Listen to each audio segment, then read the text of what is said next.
Nous accueillons Vaïna Diokanté maintenant, autrice.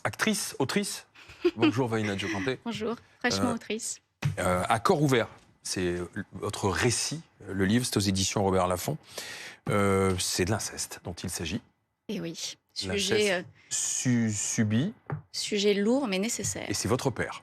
Oui. Et pourquoi justement avoir décidé de raconter ce sujet, comme vous le dites, lourd, très intime, et raconter d'une façon très simple, pour faire passer quel message? On va rappeler que votre enfance a été abîmée par cette relation À incestueuse partir de l'âge de 5 ans. de 5 Ouais. ans jusqu'à 12 ans. Pourquoi maintenant? Parce que je suis suffisamment réparée pour en parler, parce que j'avais besoin aussi de parler de réparation, de reconstruction possible. C'est pas tellement un discours qu'on entend, et aussi pour abattre cet énorme tabou. C'est-à-dire que je me suis rendu compte que déjà quand on est victime, on n'a pas nécessairement envie d'en parler. C'est pas quelque chose qui est facile. C'est pas quelque chose qui est facile non plus à entendre, et ça me met dans une espèce de gêne et de malaise. J'ai beaucoup de témoignages de gens qui me disent: «Je suis désolée de vous témoigner mon histoire», et je me dis: «Mais non, on ne devrait pas avoir à s'excuser de ce qu'on a subi, en fait». Donc c'est une façon pour moi de contribuer à abattre ce tabou. Libérer la parole, ça a duré 7 ans. Vous en avez parlé que 5 ans plus tard, à l'âge de 17 ans, lorsque vous avez pris conscience que votre sœur vivait les mêmes atrocités. Et là, finalement, pour vous, ça a été comme un choc, une prise de conscience que ça avait été très destructeur pour vous, mais ça l'est été maintenant pour votre sœur, qu'il fallait forcément réagir. Oui, en fait, ce qui est délicat, c'est qu'il n'y a pas forcément toujours de la douleur physique ou de la violence. Et donc, c'est extrêmement difficile de comprendre le mécanisme de destruction interne. Et il y a aussi une amnésie traumatique, c'est-à-dire que souvent, il y a un état de sidération et donc une amnésie traumatique. C'est pour ça que la prescription, elle est complètement aberrante, qu'elle devrait totalement être abolie, parce que sur les viols contre les enfants et les violences sexuelles, on devrait vraiment abolir la Mais prescription. cet inceste, il se manifestait comment? Qu'est-ce que faisait votre père? J'en parle très précisément en page 20 du livre, donc je vais peut-être pas rentrer de nouveau dans les détails sordides, mais ça se manifeste par des caresses et plus. Et c'est des échanges sexuels. C'est des échanges sexuels entre un père et une fille. Et votre mère? Ma mère ne vivait pas, ils étaient séparés. Ma mère, elle a eu un petit doute quand j'ai décidé de plus le voir à l'âge de 11 ans, et je ne lui ai pas avoué à ce moment-là. Et ma mère m'a cru tout de suite. Donc elle a été un soutien, et ça aussi, c'est dur quand les mères aujourd'hui défendent leur enfant et sont accusées de manipulation. Ma mère a été aussi accusée de manipulation par mon père, mais ça n'a pas marché. Le juge n'a pas. Mais vous avez donc pris conscience à 17 ans, et là, vous avez la force de porter l'affaire en justice. Ouais. Donc il y a un procès. Ouais. Et au moment du procès, c'est l'un des moments les plus forts du livre, votre père, en fait, vous rend coupable de ce qu'il vous a fait subir. Hein. Il y a cette phrase qui dit à l'audience: ma fille a toujours été dérangée et portée sur la chose. À 5 ans, elle venait me harceler quand je prenais mon bain pour jouer avec mon sexe. Et à ce moment-là, le juge le regarde avec des yeux écarquillés.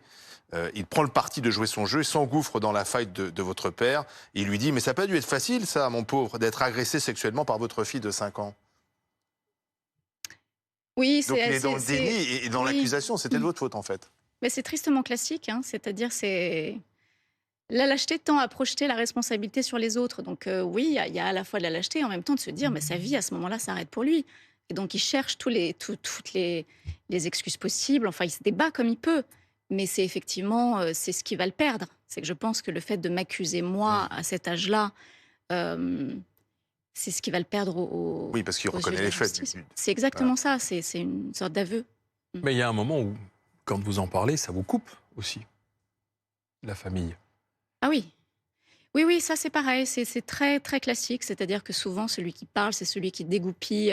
C'est pas celui qui pose la grenade à terre, mais c'est celui qui dégoupille. Et donc, effectivement, on le rend responsable de la destruction d'une famille. Et alors que Et vous réagissez comment à ce moment-là? Parce que ça se retourne contre vous, alors que c'est vous la victime, effectivement. Oui, c'est la double peine. C'est pour beaucoup de victimes, c'est la double peine. C'est-à-dire qu'on est effectivement rejeté, écarté. On est vraiment le mouton noir de la famille. Et c'est presque ça qui est finalement le plus difficile. C'est de se dire: mais pourquoi est-ce que je dois porter la responsabilité de cet acte qui a été posé sur moi. On perd un peu tout, et on doit se Votre père a reconstruire. été condamné Oui, à chose 3 ans de rare. prison, dont Ouais. 1 avec sursis. Ouais. Et alors, ce qui est quand même étonnant dans ce livre, c'est que ce livre se termine par une lettre d'amour que vous écrivez à votre père et qui commence par ces mots. Papa, ce livre est un cri d'amour, le cri d'amour d'une petite fille à son père. Il faut avoir vraiment sacrément de la résilience pour écrire cela. Oui, ça peut surprendre. C'est un livre aussi. Enfin, l'aboutissement de cette lettre, c'est le pardon qui, moi, m'a aidé. Après, c'est pas. Il vous a Le demandé pardon n'est- pardon, lui? À un moment donné, oui. Dans l'intimité, oui. Euh, En s'expliquant? non, j'ai jamais eu d'explication. J'ai jamais eu de. Non, je Il sais avait pas une pourquoi. faille, une fêlure, quelque chose? Ah bah certainement. Pour faire ça, je pense que ce sont des gens qui sont malades, qui ont probablement Mais vécu lui, il la n'a même pas chose. expliqué, il n'a pas cherché à l'expliquer. Non, non, c'est très difficile d'expliquer l'incompréhensible. Je pense que lui-même peut-être ne sait pas. Et pourquoi j'ai terminé par cette Oui, lettre voilà, je voudrais aussi, savoir, parce que c'est pour être en paix avec vous-même, il faut vous réconcilier. non, enfin oui, peut-être pour être en paix, mais non, c'est vraiment parce que je pense que quand on est un enfant, on a de l'amour pour ses parents, malheureusement, quelles que soient les choses terribles qu'ils nous font, et donc on a une responsabilité en tant que parent, mais voilà, Oui, mais il y a toujours moi, j'ai eu du mal à la comprendre, cette lettre, je vous le dis franchement, parce qu'il y a 4 lettres, hein, si je me souviens bien, dans votre livre. Ah non, il y en a plus. Oui, mais Ouais, il y a ouais. une lettre aux hommes, Oui, une lettre à à ma votre mère, sœur, à une mon lettre à votre fils, mère, ma et puis sœur. ça se termine avec une lettre à l'homme Aux de votre vie, agresseurs aussi, aussi. Votre amour. à votre Ah oui, amoureux, et oui. puis la lettre à votre père. Mais quand vous dites, à un moment, vous écrivez, je te transmets ce pardon comme un trésor à l'enfant que tu as été, Parce que, cet enfant brisé qui s'est construit en hurlant intérieurement lui aussi. en fait, souvent, les bourreaux ont été des victimes. Moi, à un moment donné, j'ai imaginé que mon père avait été un enfant parce qu'il a été un enfant. Oui, bien sûr. Et donc, Mais vous écrivez quelque chose, moment- vous ne savez pas, vous n'avez pas la réponse. au moment où il a été cet enfant, il était un enfant pur. C'est-à-dire que tous les enfants sont purs. Donc, quelque Il aurait part, lui-même subi un inceste? J'essaie de comprendre. Il aurait reproduit quelque chose qu'il aurait subi lui-même? c'est possible et C'est c'est une- fort probable. C'est une hypothèse. C'est- Mais vous ne le c'est- savez pas. Je ne le sais pas, mais c'est ce que je pense le plus probable. Et vous écrivez une lettre aux hommes aussi. Et après, tous les Oui. victimes ne sont pas des bourreaux non Bien plus. sûr. Bien sûr. Donc, Il est en vie, votre père? Oui. Vous le voyez? Non. Vous lui avez envoyé ce livre? Non, Bah, vous Non. l'avez pardonné, mais vous ne le voyez pas. non, on peut pardonner et ne pas vouloir être confronté à la toxicité de quelqu'un. Et ce livre, J'ai pardonné pour moi aussi. Mhm. C'est-à-dire que j'ai Ouais. pardonné pour ne plus lui donner le pouvoir de passer à autre nuisance sur chose. ma vie. Le pardon, c'est quelque chose qu'on n'est pas obligé d'accorder, mais pour moi, c'était un peu la cerise sur le gâteau de la guérison. C'était une façon pour moi de retrouver ma liberté. est-ce que c'est aussi un témoignage, ce livre, que vous envoyez à toutes les jeunes femmes qui peuvent avoir connu ce que vous avez connu, Bien pour sûr. dire que on peut avancer, on peut s'en sortir, on peut se construire derrière? Bien sûr, ce livre, je ne l'ai pas écrit pour moi. Je ne l'ai pas écrit pour que vous me plaigniez. Je l'ai écrit vraiment pour me dire qu'il y a 160 000 enfants par an, chaque année, qui vivent ça. Et donc, c'est très isolant, l'inceste. On ne se parle pas les uns avec les autres. On ne sait pas qui. Il y a 3 enfants par classe. On ne sait pas Ouais. qui Ça sont reste ces un 3 tabou, enfants par classe. C'est un tabou total. gigantesque. Et donc, c'est aussi pour inviter ces 3 enfants, toutes ces femmes, ces hommes, parce qu'il n'y a pas de genre, à se montrer à la lumière du jour, à demander de l'aide s'ils ont besoin et à ne plus avoir honte. Mais vous écrivez une lettre aux hommes d'une manière générale aussi. Oui. Pourquoi? Pourquoi pas? Dénoncer les hommes, le patriarcat, l'homme violeur potentiel, abuseur potentiel. Vous l'avez lu, cette lettre? C'est pour ceux qui nous regardent. Non, parce qu'en fait, on est dans une période très clivante et très polarisante. Et justement, j'ai voulu cette lettre pour leur dire je ne suis pas en colère, je ne dis pas que je ne l'ai jamais été, mais je leur dis aussi je ne vous vois pas comme des ennemis, mais j'aurais aimé que vous soyez plus souvent des alliés.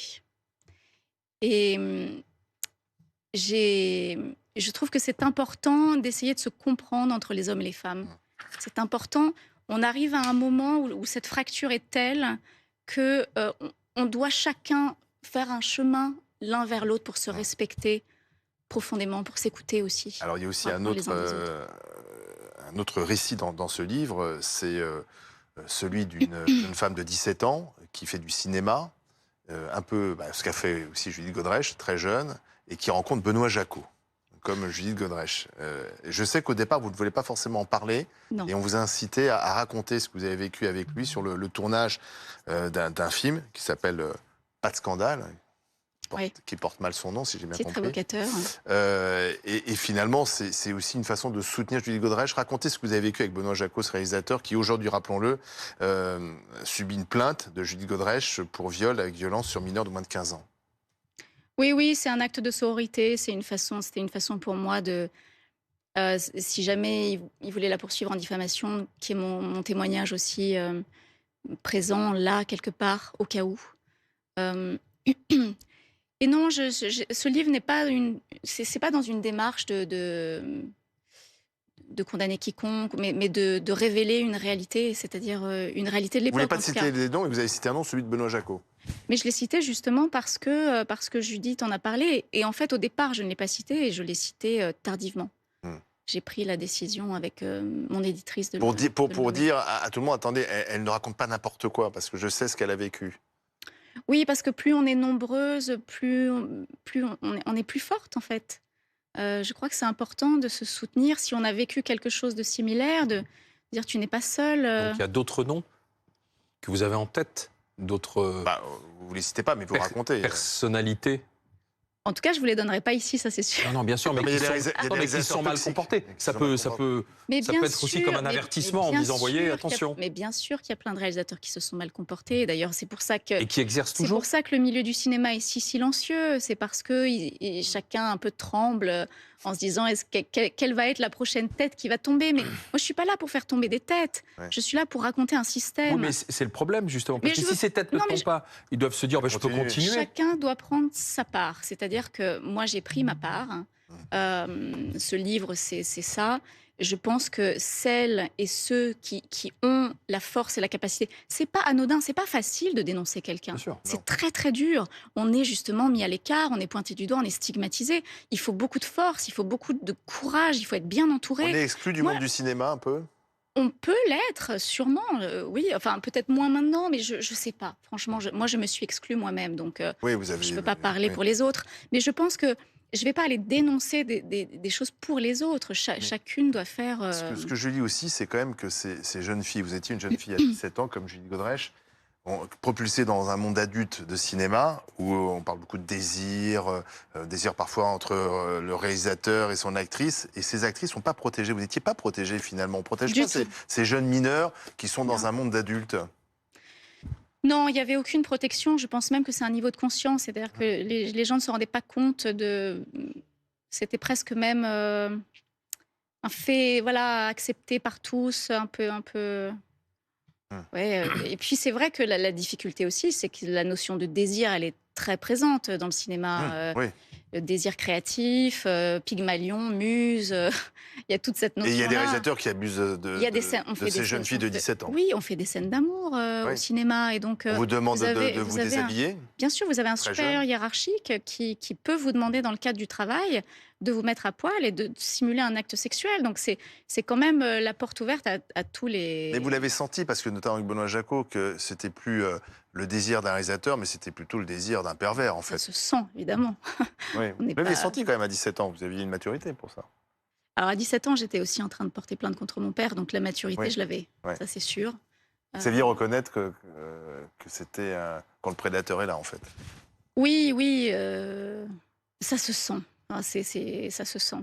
Après, est-ce qu'il faudrait protéger, parce que Judith Godrèche, j'en parle beaucoup, elle dit qu'il faudrait une commission d'enquête, mais protéger ces jeunes filles qui démarrent dans le cinéma et qui sont peut-être parfois plus naïves, qui ne se rendent pas compte de ce qui peut se passer. Vous savez, le cinéma, c'est un microcosme. C'est un petit monde d'entre-soi au milieu du grand monde. Je pense qu'on doit protéger l'enfance de manière générale et la jeunesse de manière générale.